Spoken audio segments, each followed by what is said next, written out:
ಯಾಕೆಲ್ಲ ಹೀಗೆ ನಿಂತಿದ್ದೀರಾ? ಕೇಳ್ಕೊಂಡು ಬಂದವ್ರ ಹತ್ರ ತಾನೇ ಮಾತಾಡ್ತೀನಿ ಕರ್ಸು ಅಂದಿದ್ಯಾ. ಈಗ ಬರೋರ್ ಕತೆನಾ ವ್ಯತೆನೆ. ದೇವ್ರೆ, ಬಂದವ್ರ ಮುಂದೆ ಅಮ್ಮು ರಂಪ ಮಾಡಿದ್ರೆ ಅಷ್ಟೇ ಸಾಕು. ಇವಳು ಬರೋರ ಹತ್ರ ಜಗಳ ಆಡ್ಬಿಟ್ರೆ ನನ್ನ ಮತ್ತು ಅಕ್ಕನ ಸಂಬಂಧನೂ ಹಾಳಾಗಿ ಹೋಗುತ್ತೆ. ಮದುವೆ ಬೇಡ ಅಂತ ಹೇಳ್ತಾಳೆ, ಆದರೆ ಮಾರಾಮಾರಿ ಆಗದಿರೋ ಹಾಗೆ ಕಾಪಾಡಪ್ಪ. ನನ್ನ ಮಗಳು ಅದೇನೇ ನಿರ್ಧಾರ ತಗೊಂಡ್ರು ಎಲ್ಲರೂ ಒಳ್ಳೇದಕ್ಕೆ ತಗೋತಾಳೆ. ಹಲೋ, ಎಕ್ಸ್ಕ್ಯೂಸ್ ಮೀ, ಯಾಕೆಲ್ಲರೂ ಗರ ಬಡ್ದೋರ್ ಥರ ನಿಂತಿದ್ದೀರಾ? ಎಲ್ಲರಿಗೂ ಒಟ್ಟಿಗೆ ಸ್ಪೀಕರ್ ಔಟಾ? ನಾನು ಮಾತಾಡಿದ್ ಕೇಳಿಸೇ ಇಲ್ವಾ? ನಿನಗೆ ಆಫೀಸಿಗೆ ಲೇಟ್ ಆಗ್ತಾ ಇದೆ ಅಲ್ವಾ? ಹ್ಞೂ ಅಪ್ಪ, ಲೇಟ್ ಆಗ್ತಿದೆ. ಆದರೆ ಇವರೆಲ್ಲ ಯಾಕೆ ಇದ್ದಕ್ಕಿದ್ದಂಗೆ ಹಿಂಗಾಡ್ತಿದ್ದಾರೆ? ಏನಾಗಿದೆ? ಎಲ್ಲರೂ ಚೆನ್ನಾಗೇ ಇದಾರಲ್ಲ. ನಮ್ಮ ಹತ್ರನೇ ಗಿಮಿಕ್ಕ? ನಮಗೆಲ್ಲ ಗೊತ್ತಾಗತ್ತಪ್ಪ. ರೌಡಿ ಬೇಬಿ ಹತ್ರ ಇದೆಲ್ಲ ಇಟ್ಕೊಳ್ಳೋದು ಬೇಡ ಅಂತ ಹೇಳಿ. ಅಮ್ಮು, ಸ್ವಲ್ಪ ನಾಜೂಕಾಗಿರೆ. ತಾಳ್ಮೆ ಸಂಯಮ ಎಲ್ಲ ಇರಲಿ. ಏನು ಸಂಯಮನ? ನಮಗೆ ಈ ಸಂಸ್ಕೃತ ಎಲ್ಲ ಅರ್ಥ ಆಗಲ್ಲ. ನೋಡ್ರಿ ಇವಳು ಹೇಗಾಡ್ತಾಳೆ. ಸ್ವಲ್ಪ ಶಿಸ್ತಾಗಿ ನಯ ನಾಜೂಕು ಎಲ್ಲ ಇರಬೇಕಲ್ವಾ? ಅವ್ರು ಬೇರೆ. ಹೊರಿ, ಯಾಕೆ ಸುಮ್ಮನೆ ಟೆನ್ಷನ್ ಮಾಡ್ಕೋತೀಯ? ನಮ್ಮ ಅಮ್ಮಗೆ ವಿವೇಕ ವಿವೇಚನೆ ಎಲ್ಲ ಇದೆ. ಇವ್ರ ಬಗ್ಗೆ ಅನುಮಾನ ಬೇಡ. ನಮಸ್ಕಾರ.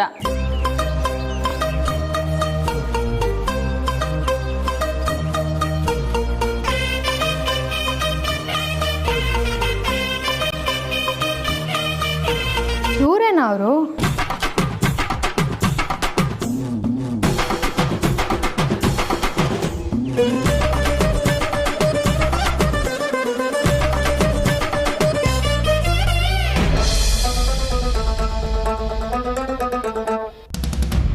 ಸತ ಕಮೂಲಿಯಲ್ಲಿ ಅವಳು ಇವತ್ತು ಬರೋಕ್ಕೆ ಲೇಟ್ ಆಗುತ್ತೆ ಅಂತ ನಿಮ್ಮ ಹತ್ರ ಹೇಳಿದ್ದಂತಲ್ಲ. ಓಹ್ ಯಾ, ಐ ಟೋಟ್ಲಿ ಫರ್ಗಾಟ್. ಏನು ಕೆಲಸ ಅಂತ? ಅವಳನ್ನ ಕೇಳಿಕೊಂಡು ಹುಡುಗನ ಕಡೆಯವ್ರು ಬಂದಿದ್ದಾರಂತೆ. ಅವ್ರದ್ದೇ ಏನೋ ಕೆಲಸ ಅಂತೆ. ವಾಟ್?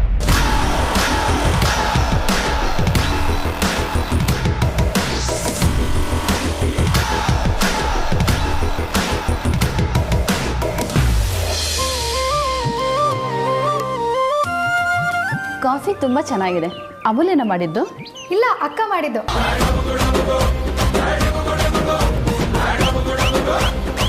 ಅಡುಗೆ ಮಾಡೋದ್ರಲ್ಲಿ ನಾನು ಸ್ವಲ್ಪ ವೀಕು. ಯಾವುದೇ ವೆರೈಟಿ ಆದರೂ ಅಕ್ಕನೇ ಚೆನ್ನಾಗಿ ಮಾಡೋದು.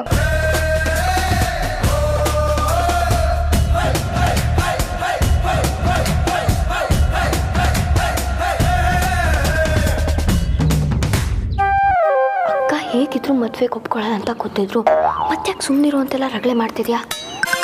ಅವ್ರಿಗೆ ಅವಮಾನ ಆಗದೆ ಇರಲಿ ಅಂತ ಬೇಡ್ಕೊ. ಸುಮ್ಮನೆ ಅವ್ರು ಕೇಳಿಸ್ಕೊಂಡಾರು. ಅಡುಗೆ ಅನ್ನೋದು ಇದೆಯಲ್ಲ, ಅದು ಮಾಡ್ತಾ ಮಾಡ್ತಾ ಅಭ್ಯಾಸ ಆಗೋದು.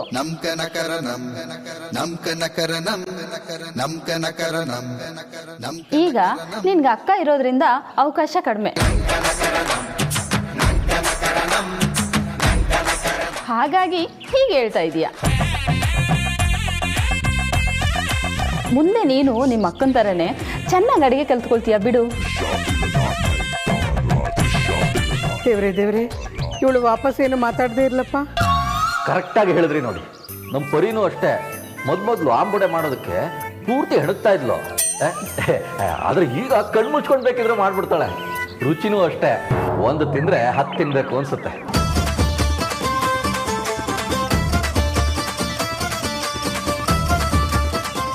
ನನ್ನ ಮಗ ವರ್ಕಲ್ಲಿ ಸ್ವಲ್ಪ ಬ್ಯುಸಿ ಇದ್ದಾನೆ.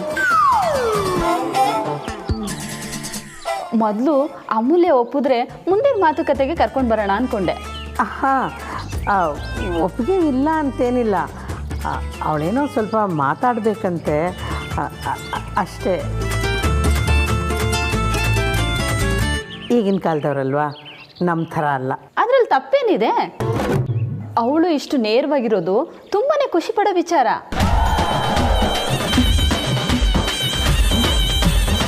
ಮನಸ್ಸಲ್ಲೇ ಇಟ್ಕೊಳ್ಳೋದಕ್ಕಿಂತ ಮಾತಾಡಿ ಕ್ಲಿಯರ್ ಮಾಡ್ಕೊಂಡ್ಬಿಡ್ಬೇಕು. ಅದು ನಿಜಾನೇ. ಇವಳು ಯಾವಾಗಲೂ ಹಾಗೇನೆ, ಕಡ್ಡಿ ತುಂಡು ಮಾಡ್ದಂಗೆ ಮಾತು ನೇರ ನೇರ. ಮಂಜುನಾಥ್ ಅವರೇ, ನಮಗೂ ಅದೇ ಇಷ್ಟ. ಹೇಳಮ್ಮ, ಅದೇನೋ ಮಾತಾಡಬೇಕು ಅಂದಂತೆ. ಅಯ್ಯೋ ಇವರೇನಕ್ಕ ಹೀಗೆ ನಗ್ತಾ ಕೇಳ್ತಿದ್ದಾರೆ. ಇವರಿಗಿನ್ನ ರೌಡಿ ಬೇಬಿ ಬಗ್ಗೆ ಗೊತ್ತಿಲ್ಲ ಅನ್ಸುತ್ತೆ. ಹುರಿದು ಮುಗ್ಬಿಡ್ತಾಳೆ.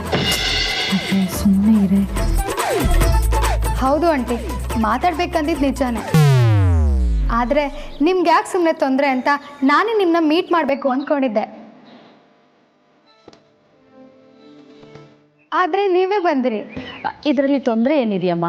ನೀನು ಬಂದರೂ ಒಂದೇ, ನಾನು ಬಂದರೂ ಒಂದೇ.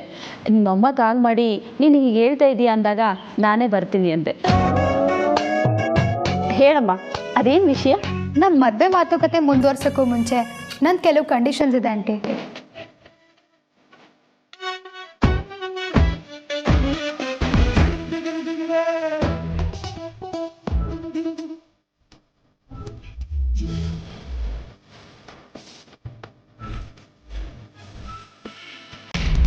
ವಾಟ್?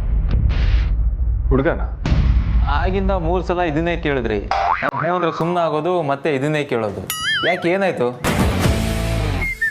ನೀವೇನೋ ಹೇಳ್ತಿದ್ರಲ್ಲ, ಏನದು?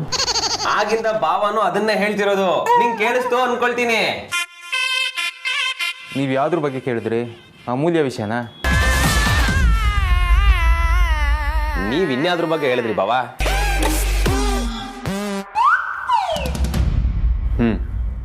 ಅವಳ ಬಗ್ಗೆ. ಅವಳನ್ನ ಕೇಳ್ಕೊಂಡು ಒಂದು ಸಂಬಂಧ ಬಂದಿದೆ, ಅದಕ್ಕೆ ಅವಳು ಬರೋದು ಸ್ವಲ್ಪ ಲೇಟ್ ಆಗುತ್ತೆ ಅಂತ ಹೇಳಿದ್ಲು. ಇದನ್ನೇ 4 ಸಲ ಹೇಳಿದ್ರಿ. ಸಂಬಂಧನ? ಯಾರಿಗೆ?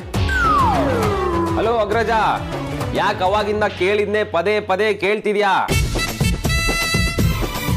ಇದೇನ್ ಸೀರಿಯಲ್ಲ? ಒಂದು ಡೈಲಾಗ್ ಆದ್ಮೇಲೆ ಇರೋ ಬರೋರ್ ಮುಖ ಎಲ್ಲ 100 ಸಲ ಝೂಮ್ ಇನ್ ಝೂಮ್ ಔಟ್ ಮಾಡಿ ತೋರ್ಸಕ್ಕೆ. ಸ್ಕ್ರಾಚ್ ಆಗಿರೋ ಸಿಡಿ ಸ್ಟ್ರಕ್ ಆಗಿರೋ ತರ ಆಗಿದೆ ಸಿಚುವೇಶನ್. ಅಲ್ಲ, ನಾನು ಯಾವುದೋ ಧ್ಯಾನದಲ್ಲಿದೆ, ಹಾಗಾಗಿ ಗಮನಿಸಲಿಲ್ಲ. ಸಂಬಂಧ ಯಾರಿಗೆ? ನಮ್ ರೌಡಿನಾದ್ನಿ ಅಮೂಲ್ಯನ ನೋಡೋಕೆ ಒಂದು ಸಂಬಂಧ ಬರ್ತಿದ್ಯಂತೆ. ಇದನ್ನ ಆರ್ತಿ ಅವರು ನನಗೂ ಹೇಳಿದ್ರು. ಹುಡುಗ ನೋಡೋಕ್ ಬರಕ್ಕಿಂತ ಮುಂಚೆ ಅಮೂಲ್ಯ ಅವರು ಅವ್ರ ಅಮ್ಮನ ಜೊತೆ ಮಾತಾಡ್ಬೇಕಂತೆ. ಅದಕ್ಕೆ ಇವತ್ತು ಸ್ವಲ್ಪ ಲೇಟ್ ಆಗುತ್ತೆ ಅಂತ ಹೇಳಿದ್ರು. ಈಗಲೂ ಅರ್ಥ ಆಯ್ತಾ? Idiot, nonsense.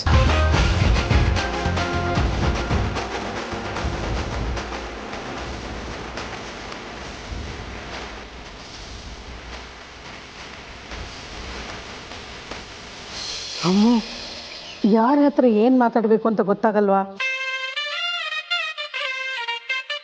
ಅವರು ಸಂಬಂಧ ಕೇಳ್ಕೊಂಡು ಮನೆವರೆಗೂ ಬಂದಿದ್ದಾರೆ. ನೀನು ನೋಡಿದ್ರೆ ಕಂಡೀಷನ್ನು ಅದು ಇದು ಅಂತಿದೆಯಲ್ಲ, ಸುಮ್ಮನಿರೇ. ಸರಿ, ಅವಳು ಮಾತಾಡಲಿ ಬಿಡು. ಪರಿಮಳ ಅವರೇ, ಅವಳು ಮಾತಾಡೋದ್ರಲ್ಲಿ ಯಾವ ತಪ್ಪು ಇಲ್ಲ.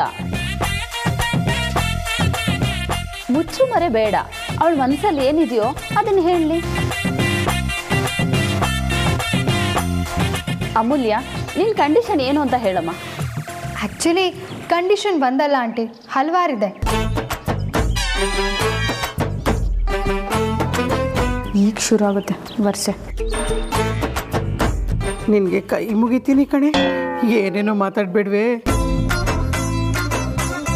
ಪರವಾಗಿಲ್ಲ, ಹೇಳಮ್ಮ. ನಾನು ಓದಿದ್ದೀನಿ, ಮದುವೆ ಆಗೋವರೆಗೂ ಕೆಲ್ಸಕ್ಕೆ ಹೋಗಬೇಕು ಅಂತ ನಾನು ಹೋಗ್ತಾ ಇಲ್ಲ. ಕೆಲಸ ಮಾಡೋದು ನನ್ನ ಅಗತ್ಯ ಮತ್ತು ನನ್ನ ಖುಷಿ ಕೂಡ ಹೌದು. ಅಕ್ಕನ ಮದುವೆಗೆ ಅಪ್ಪಂಗೆ ತುಂಬ ಖರ್ಚಿದೆ. ನಮ್ಮದು ಮಿಡಲ್ ಕ್ಲಾಸ್ ಆಗಿರೋದ್ರಿಂದ ಸಾಲ ಅನಿವಾರ್ಯ ಆಗುತ್ತೆ. ಹಾಗಾಗಿ ಅದನ್ನು ತೀರ್ಸೋ ಜವಾಬ್ದಾರಿ ನಂದು ಆಗಿರುತ್ತೆ. ಅಮೂಲ್ಯ, ಅದನ್ನೆಲ್ಲ ನೀನು ಯಾಕೆ ಯೋಚನೆ ಮಾಡ್ತೀಯಾ? ಅದನ್ನೆಲ್ಲ ನಾನು ನೋಡ್ಕೊ. ಅಪ್ಪ, ನಾನು ಕೆಲ್ಸಕ್ಕೆ ಹೋಗಿ ದುಡಿತಿರೋ ಕಾರಣನೇ ನಿಮಗೆ ಸಹಾಯ ಮಾಡಬೇಕು ಅಂತ. ನಾನು ಕೆಲಸದ ವಿಷಯ ಮಾತಾಡಿದಾಗ ಅದ್ರ ಉದ್ದೇಶ ಬಗ್ಗೆನೂ ಮಾತಾಡಬೇಕಲ್ವಾ? ನಾನು ಯಾಕೆ ಇದನ್ನು ಹೇಳ್ತಿದ್ದೀನಿ ಅಂದರೆ, ಈ ಉದ್ದೇಶಕ್ಕೋಸ್ಕರ ನಾನು ಮದುವೆ ಆದಮೇಲೂ ಕೆಲಸಕ್ಕೆ ಹೋಗ್ತೀನಿ.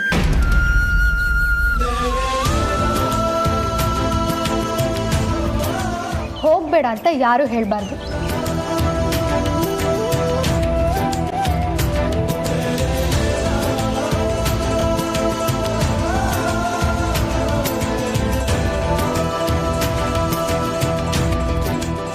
ಆಂಟಿ, ಈ ಕಂಡೀಷನ್ ನಿಮಗೆ ಒಪ್ಕೆನಾ? ನಿನ್ನ ಮುಂದಿನ ಕಂಡೀಷನ್ ಏನು ಅಂತ ಹೇಳಮ್ಮ. ಅಮ್ಮ, ಮೊದಲನೇ ಕಂಡೀಷನ್ಗೆ ಆಂಟಿ ಸೀರಿಯಸ್ ಆಗಿಬಿಟ್ರು ಅನಿಸುತ್ತೆ. ನನ್ನ ತಂಗೀರು ಅದಿತಿ ಮತ್ತು ಅಂಜಲಿ ಓದ್ ಮುಗಿಸಿ ಕೆಲ್ಸಕ್ಕೆ ಸೇರಿ ಒಂದು ಹಂತಕ್ಕೆ ಬರೋವರೆಗೂ ಅವ್ರ ಜವಾಬ್ದಾರಿ ಕೂಡ ನಂದೇ ಆಗಿರುತ್ತೆ.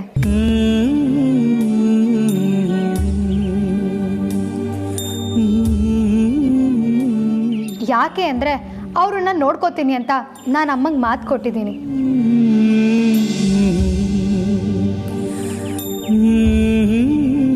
ಅಮ್ಮು, ಯಾಕೆ ಹಳೆದನ್ನೆಲ್ಲ ಕೆದಕ್ಕೆ ಮಾತಾಡ್ತಿದ್ಯಾ? ಯಾವುದೋ ಕಷ್ಟದ ಕಾಲದಲ್ಲಿ ಸಂದರ್ಭಕ್ಕೆ ಹಾಗೆ ಮಾತಾಡಿದ್ದಲ್ವಾ? ಆದರೆ ನಾನು ಯಾವಾಗಲೂ ಅದನ್ನು ನಡ್ಸ್ಕೊಡ್ತೀನಿ ಅಂತಲೇ ಮಾತು ಕೊಟ್ಟಿದ್ದು ಅಮ್ಮ. ಇನ್ನೂ ಏನಾದರೂ ಇದೆಯೇನಮ್ಮ? ಇದೆ ಆಂಟಿ. ನಮ್ಮ ಅಪ್ಪ ಅಮ್ಮ ಯಾವತ್ತು ನನ್ನ ಜೊತೆ ಇರಬೇಕು ಅಂತ ಆಸೆ ಪಟ್ಟರು ಅದಕ್ಕೆ ಯಾವುದೇ ಸಮಸ್ಯೆ ಆಗಬಾರ್ದು. ಮದುವೆ ಆಗಿ ಹೋದೆ ಅಂತ ನಾನು ಅವ್ರನ್ನ ಮರೆಯೋದಕ್ಕಾಗಲ್ಲ. ಅವರು ಕೂಡ ನನ್ನ ಜವಾಬ್ದಾರಿನೇ. ಜವಾಬ್ದಾರಿ ಅನ್ನೋದಕ್ಕಿಂತ ಅದು ನನ್ನ ಕರ್ತವ್ಯ ಕೂಡ ಹೌದು.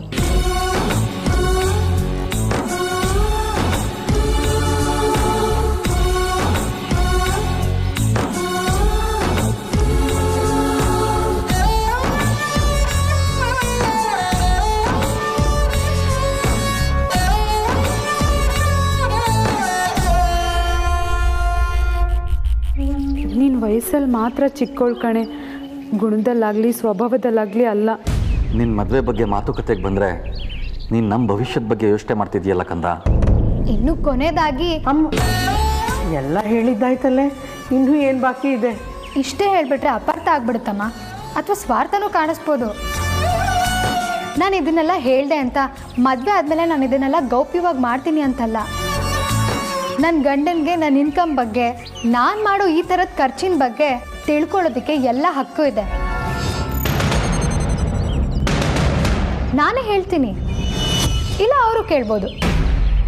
ಆದರೆ ಇದನ್ನು ಯಾವುದನ್ನು ನಿಲ್ಲಿಸು ಅಂತ ಅವ್ರು ಹೇಳೋ ಹಾಗಿಲ್ಲ.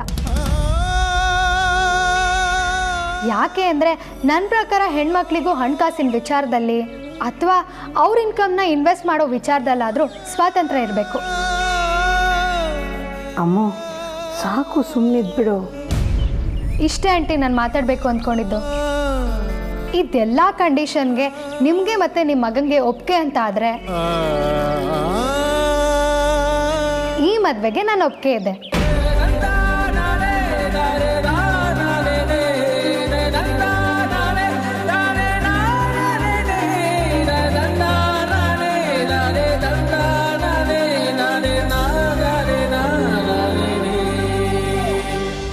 ಅಯ್ಯಯ್ಯೋ, ಕೋಪ ಮಾಡ್ಕೊಂಡ್ಬಿಟ್ರು ಅನ್ಸುತ್ತೆ.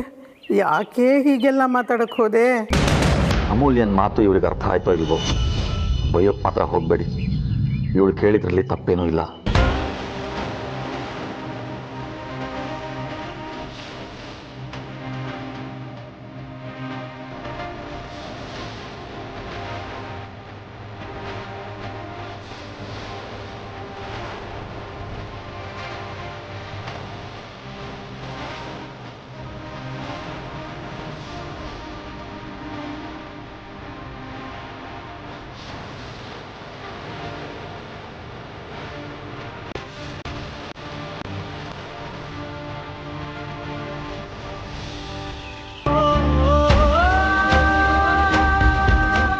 ತವ್ರ ಮನೆ ಮೇಲೆ ಇಷ್ಟೊಂದು ಕಾಳಜಿ ಮಾಡೋ ಮನಸ್ಸಿರೋ ನೀನು ಗಂಡನ ಮನೆ ಬೆಳಗಲ್ವ ಕಂದ? ನಾಳೆನೇ ನನ್ನ ಮಗನ್ನ ಮೀಟ್ ಮಾಡು. ನೀನು ನನ್ನ ಸೊಸೆ ಆಗಬೇಕು ಅಂತ ನಾನು ಕಾಯ್ತಾ ಇದ್ದೀನಿ.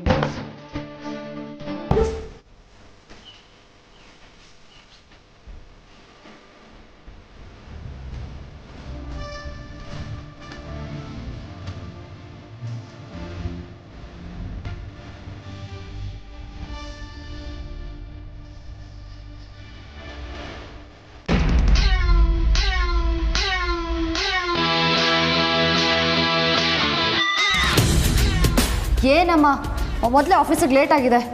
ಮೊನ್ನೆಯಿಂದ ನಿನ್ನ ಜೊತೆಗೆ ಮಾತಾಡಬೇಕು ಅಂತ ಪ್ರಯತ್ನ ಮಾಡ್ತಿದ್ದೀನಿ. ಕೈಗೆ ಸಿಗದ ಹಾಗೆ ಓಡಾಡ್ಕೊಂಡಿದೀಯ ಅಲ್ವಾ? ಎಲ್ಲರೂ ಇರುವಾಗ ಮಾತುಕತೆ ಬೇಕಾ? ಅಂಥ ಪರಿಸ್ಥಿತಿ ಬರೋ ಹಾಗೆ ಮಾಡ್ಕೊಂಡದ್ದು ನೀನೇ ತಾನೇ?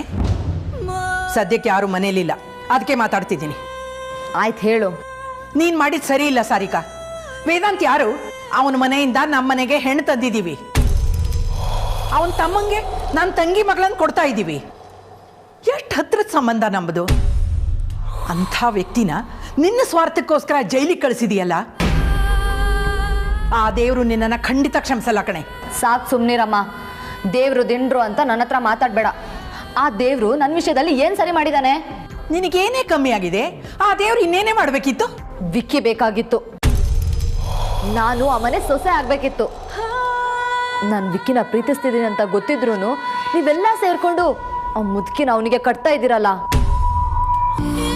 ಆ ದೇವ್ರು ನಿಮ್ಮನ್ನು ಕ್ಷಮಿಸ್ತಾನ? ನೀನು ಹೇಳಿದ್ದಕ್ಕೆಲ್ಲ ಸೈ ಅನ್ಕೊಂಡು ಕುಣಿಯೋದಕ್ಕೆ ನಾನು ನಿಮ್ಮ ಅಪ್ಪನ ಥರ ಅಲ್ಲ. ನೀನು ಸಾಯೋ ಮಾತಾಡಿರ್ಲಿಲ್ಲ ಅಂದ್ರೆ ನಿನ್ನ ಗುಟ್ಟೆಲ್ಲ ರಟ್ಟು ಮಾಡಿಬಿಡ್ತಾ ಇದ್ದೆ. ಇದು ಲಾಸ್ಟ್ ವಾರ್ನಿಂಗ್ ನಿಂಗೆ. ಈಗಲೂ ನೀನು ತಿದ್ಕೊಳ್ದೆ ಹೋದ್ರೆ ನಿನ್ನ ಆಣೆ ಪ್ರಮಾಣಕ್ಕೆ ನಾನು ಜಗ್ಗಲ್ಲ ಕಣೆ. ನಾಳೆ ಅಮೂಲ್ಯನ್ ನೋಡೋಕೆ ಗಂಡು ಬರ್ತಾ ಇದ್ದಾನೆ. ಅಲ್ಲಿ ನೀನೇನೂ ಖ್ಯಾತೆ ತೆಗೆಯೋ ಹಾಗಿಲ್ಲ, ನೆನಪಿರ್ಲಿ.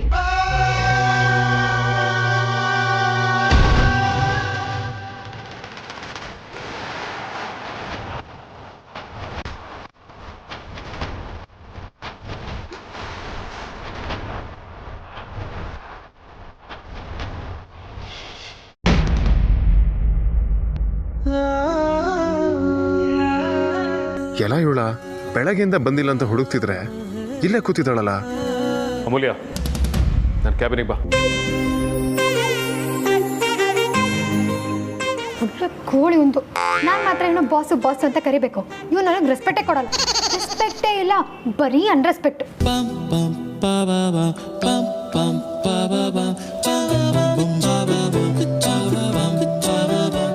ಬಾಸ್, ನಾನಿಲ್ಲ ಅಡ್ಮಿನ್. ಎಲ್ರಾದ್ರೂ ಹೋಗು ಬಾ ಅಂದ್ರೆ ಏನ್ ಕತೆ? ಶರಾಬ್ ಅಡ್ಮಿನ್ ಅಂತ ಗೊತ್ತು ತಾನೆ? ಹಾಗಿದ್ಮೇಲೆ ಯಾರನ್ನ ಕೇಳಿ ಬೆಳಗ್ಗೆ ಲೇಟಾಗಿ ಬಂದೆ? ಮೊದಲು ಅದನ್ನ ಹೇಳು. ತಗೊಳಪ್ಪ, ನೆನ್ನೆ ಅನಿಯನ್ ತರ ಆಡ್ತಿದ್ದ, ಇವತ್ತು ಗಜನಿ ಆಗೋಗಿದ್ದಾನೆ. ಗಜರಂಗಿ, ಇವನು ನೀನೇ ಕಾಪಾಡಬೇಕು. ನಿನ್ನೆ ಕೇಳ್ತಿರೋದು, ಯಾರನ್ನ ಕೇಳಿ ಬೆಳಗ್ಗೆ ಲೇಟಾಗಿ ಬಂದೆ? ಇನ್ಯಾರನ್ನ? ನಿಮ್ಮನ್ನೇ. ಹಾಗೆ ತುದಿಲೆ ಸುಳ್ಳು ರೆಡಿ ಇರುತ್ತಲ್ವಾ ನಿನಗೆ? ಈ ಡ್ರಾಮಾ ಎಲ್ಲ ಬೇಡ. ಮೊದಲೇ ಬಡಿ ಕಾಮ್ಚೋರ್ ನೀನು. ಇನ್ಯಾರ್ದೋ ಹೆಸರು ಹೇಳಿ ಸುಳ್ಳು ಹೇಳ್ಬೋದು, ಆದರೆ ನಾನು ನಿಮ್ಮ ಹತ್ರನೇ ಪರ್ಮಿಷನ್ ತಗೊಂಡು ನಿಮ್ಮ ಹತ್ರ ಸುಳ್ಳು ಹೇಳೋಕ್ಕಾಗುತ್ತಾ ಬಾಸ್? ನಿಜವಾಗ್ಲೂ ನಿಮಗೆ ಇನ್ಫಾರ್ಮ್ ಮಾಡಿದ್ದೆ. ನೀನು ಹೇಳ್ಬಿಟ್ರೆ ನಾನು ನಂಬಿಡ್ಬೇಕಾ? ಬಾಸ್, ಸುಮ್ಮನೆ ನಮ್ಮ ಮೇಲೆ ಆರೋಪ ಹೊರಿಸ್ಬೇಡಿ. ಮನೇಲಿ ಕೆಲಸ ಆಯಿತು, ಅದಕ್ಕೆ ಲೇಟ್ ಆಯಿತು. ಇಲ್ಲ ಅಂದರೆ ಟೈಮಿಗೆ ತಪ್ಪಿದ ಮಗಳೇ ಅಲ್ಲ ನಾನು. ನೀನು ಕೆಲಸ ಮಾಡೋದು ಆಫೀಸಲ್ಲಿ, ಮನೇಲಿ ಏನು ಇಂಪಾರ್ಟೆಂಟ್ ಕೆಲಸ ಇರುತ್ತೆ ನಿನಗೆ? ನೆಂಟರು ಬಂದಿದ್ರು, ಅದಕ್ಕೆ ಲೇಟ್ ಆಯಿತು. ಸರಿ, ನೆಂಟರು ಬಂದರೆ ಅವ್ರನ್ನ ಮಾತಾಡಿಸಿ ಕಾಫಿ ಬೇಕಾ ಟೀ ಬೇಕಂತ ಕೇಳಿ ಹೊರಡಬೇಕಿತ್ತು. ಅಷ್ಟ ಮೇಲೆ ನಿನ್ಗೆ ಇನ್ನೇನು ಕೆಲಸ ಇರುತ್ತೆ ಮನೇಲಿ? ಅದು ಆ್ಯಕ್ಚುಲಿ ಅವರು ಮುಂದೆ ಅದೆಲ್ಲ ನಿನಗೆ ಯಾಕೆ? ನೀ ನನ್ನ ಬಾಸ್ ಅಷ್ಟೇ, ಬಾಯ್ ಫ್ರೆಂಡ್ ಅಲ್ವಲ್ಲ.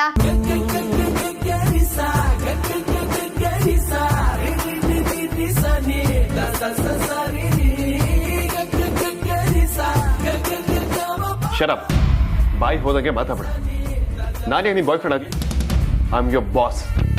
ಮಾತಿನ ಮೇಲೆ ನಿಗಾ ಇರಲಿ. ನಾನು ಅದನ್ನೇ ಹೇಳಿದ್ದು. ನೆಂಟರು ಬಂದ್ಮೇಲೆ ಏನಾಯ್ತು, ಯಾಕೆ ಬಂದಿದ್ರು, ಎಷ್ಟು ಜನ ಬಂದಿದ್ರು, ಯಾವ ಡ್ರೆಸ್ ಹಾಕೊಂಡು ಬಂದಿದ್ರು, ತಿಂಡಿಗೆ ಏನು ಮಾಡಿದ್ರು, ಯಾರ್ಯಾರು ಎಷ್ಟು ಜನ ತಿಂದ್ರು ಅಂತ ನಿಮ್ಗೆ ಯಾಕೆ ಹೇಳಬೇಕು? ರೀಸನ್ ಇಲ್ಲದೆ ನಾನೇನು ಕೇಳೋದಿಲ್ಲ. ಅದೇ ಬಾಸ್, ನಮ್ಮನೆಗೆ ಬಂದು ನೆಂಟರ ಬಗ್ಗೆ ವಿಚಾರಿಸೋಕೆ ನಿಮಗೇನು ರೈಟ್ಸ್ ಇದೆ ಅಂತ, ಅದು ಬಾಸ್ ಆಗಿ. ಇದೆ, ರೀಸನ್ ಇದೆ. ಅದು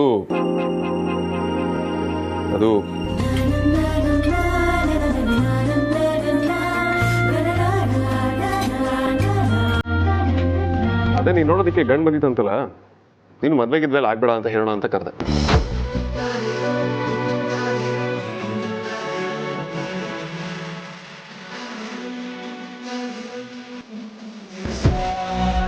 ಸ ಗ ನಿ ಸ ಮ ಗ ಮ ಗ